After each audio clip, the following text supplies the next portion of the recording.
মহিলাদের উদ্দেশ্যে বলা, আপনারা সবাই হাজবেন্ডকে বিশ্বাস করবেন। হাজবেন্ডরা হচ্ছে মাথার মুকুট। হাজবেন্ড না থাকলে একটা মেয়ে মানুষের কোনো দিন কোনো দাম থাকে না। এই কি এখন মুখ লুকাইতেছেন কেন? মানুষের জীবন নষ্ট করে দিয়ে এখন মুখ লুকাইতেছেন বের হন। কেন আমরা বের হবো? কেন আপনারা আসছেন? আমি তো বহুতবার আপনাদেরকে ভিডিও দিয়েছি ভাইয়া। তাই ভিডিও দিয়েছেন, আপনি তো সব মিথ্যা ভিডিও দিয়েছেন আসলে। কিছুর একটা শেষ থাকা উচিত ভাইয়া। না না না, এই যে আপু আপনি আমাদের সামনে কথা বলেন, আসলে আপনি মিথ্যা কথাগুলো কেন বলছেন? আমি কোনো মিথ্যা কথা বলিনি। এই যে মিশার মতো একটা ফুটফুটে ছেলেকে আসলে আপনি তার লাইফটা যে ধ্বংস করে দিলেন, এটা ঠিক করছেন নাকি? আমি কোনো মিথ্যা কথা বলিনি। আপনি এমন মুখ লুকাচ্ছেন কেন এখন? আপনি মিথ্যা কথা বলেন নাই? আপনি এই পদ্মার পিছিয়ে কি আপা? আপনার পদ্মার পিছিয়ে কি? আপনি পদ্মা ছাড়েন? আরে আশ্চর্য, সরেন ভাইয়া। কি আশ্চর্য সরেন মানে? আপনাকে আপনি সত্যি কথা বলতে দিব, আর মুখ লুকে পারবেন না আপনি। দেখি আপনার মুখটা নামান, মিডিয়ার সামনে আসেন। আপনার মুখটা আপনার এই যে আপনার কুশির চেয়ারে, এটা কি আপনার ধান্দা নাকি? এদিকে তাকে হাত সরান, হাত সরান দেখি, হাত সরান। আমি কারোর সাথে কোনো ধান্দা করিনি। আপনি হাত সরান বলছি, নাহলে আমরা কিন্তু এখন হাত দিয়ে ভাঙে গেলাম। বলে সাপোর্ট করতেছেন কি দাঁড়ান দাঁড়ান, কিসের কলিগ বলে সাপোর্ট করতেছি? মিশা একটা ভালো ছেলে, আপনি তার নামে এসব কেন করে ফেলেছেন? দেখি মুখ সরান। আপনারা জানেন না ও ও মুখোশধারী শয়তান। কি আর মুখোশধারী শয়তান? আপনি কেন বলতেছেন মুখোশধারী শয়তান? এই গেট লাগাও, বেরিয়ে যাবো। এই হাত নামান, হাত নামান, আমি সত্যি কথা বলেন। এই প্রিয় দর্শক দেখেন, এই যে একটা মেয়ে আসলে একটা ভণ্ড প্রতারক, এই তার চেহারাটা দেখে রাখেন। সে আসলে যে মিশা নামে একটা ছেলেকে আসলে তার জীবনটাকে ধ্বংস করে দিছে। তো আসলে এই কথাগুলো সত্যি কথা কিনা আপনি একটু বলেন। আপনি মিশার লাইফটা কেন ধ্বংস করলেন? কেন প্রতিশোধ নিলেন মিশার উপরে?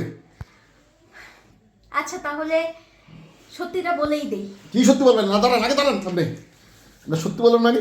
আপনি কি করছেন মিশাকে? মিশা কি আপনার থেকে 15 লক্ষ টাকা নিয়েছেন কিনা? এটা বেসিক্যালি একটা বিষয় ছিল, সেটা হচ্ছে ওয়াইফ তার হাজবেন্ডকে কতটুকু ট্রাস্ট করে, কতটুকু ভালোবাসে, সেটাই বোঝার জন্য এত নাটক, এত তোলপাড়।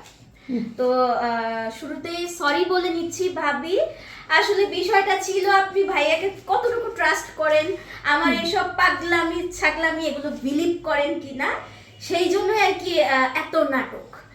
সো আসলে এগুলো কি নাটক করছেন আপনি? পুরাটাই নাটক ছিল। এটা আসলে ভাবি ভাইয়াকে কতটুকু বিশ্বাস করে, কতটুকু ভালোবাসে, সেটাই আসলে পরীক্ষা করা। ভাইয়া আমাকে চ্যালেঞ্জ করেছিল যে ভাবি ভাইয়াকে প্রচন্ড পরিমাণে পাগলের মতো ভালোবাসে এবং বিশ্বাস করে। তো সেই কথাই হচ্ছে এই ভিডিওটার আয়োজন হয়। তো বেসিক্যালি সেটাই করা।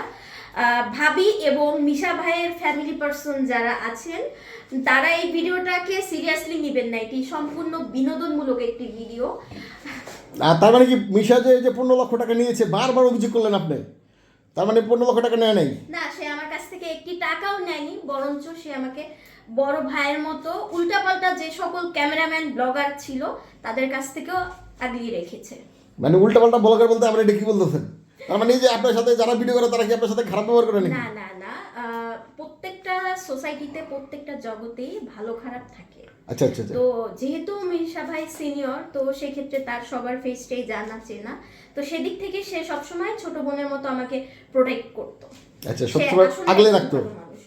আচ্ছা, তো এই যে বললেন মিশা আপনার থেকে 15 লক্ষ টাকা নেয় নাই, না সত্যি তো?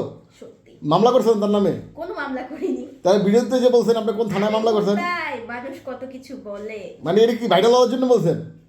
কিছুটা ভাইরাল হওয়ার জন্য, কিছুটা ভাবিকে খেপানোর জন্য। আসলে তো আপনার চুলকানি মাখা উচিত, আপনি এই যে কাজটা করছেন। না, কিছু মাখানো উচিত না। কেন কিছু মাখানো উচিত না? যদি এটা সত্যি হইতো তাহলে হইতো না, এরকম কিছুই না। এটা তো আসলে ভালোবাসার জোরের উপরে নির্ভর করে। ভাবি যদি ভাইকে আসলেই ভালোবাসে তাহলে 101টা অপরাধ ভাবি অবশ্যই ক্ষমা করবে। আর এটা তো রিয়েল না, সেটা আমি আবারও বলছি যে ভাবি সরি, এটা আপনি বিশ্বাস করবেন। আর অবশ্যই সকল বিবাহিত মহিলাদের উদ্দেশ্যে বলা, ক্যামেরাটা ক্লোজ করুন।